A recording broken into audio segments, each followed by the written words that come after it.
नमस्कार, आपण पाहतात रेस संवाद न्यूज चॅनल। अक्कलकोट तालुक्यातील हन्नूर येथील श्री भूताळसिद्ध यात्रा महोत्सव मोठ्या उत्साहात संपन्न।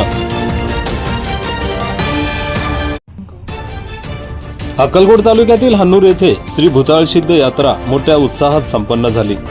या यात्रेनिमित्त विविध धार्मिक कार्यक्रमांचे आयोजन करण्यात आले होते। दिनांक 17 मे रोजी दिवसभर महाप्रसाद वाटप करण्यात आले।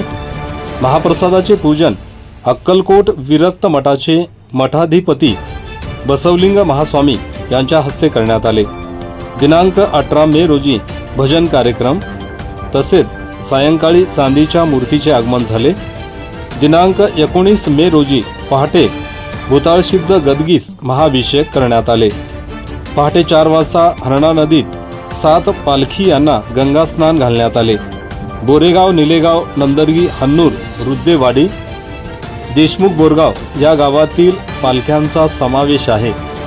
भूताळसिद्ध मंदिरात चांदीच्या मूर्तीची प्राणप्रतिष्ठापना बनसिद्ध महाराज आरकेरी व कल्लापावाडीचे शिवयोगी शिवसिद्ध महाराज यांच्या हस्ते करण्यात आले। सुभाष महाराज पुजारी यांचा तुलाभार कार्यक्रम संपन्न झाला। दिनांक 20 मे रोजी पालखी मिरवणूक काढण्यात आली। तसेच चांदीच्या मूर्तीची हत्तीवरून मिरवणूक काढण्यात आली। यावेळी सर्व पालख्यांचा भेटीचा सोहळा पार पडला। यावेळी हजारो भाविक भक्त उपस्थित होते। या कार्यक्रमाच्या यशस्वीतेसाठी हन्नूर भूताळसिद्ध यात्रा पंच कमिटी व ग्रामस्थांनी विशेष परिश्रम घेतले।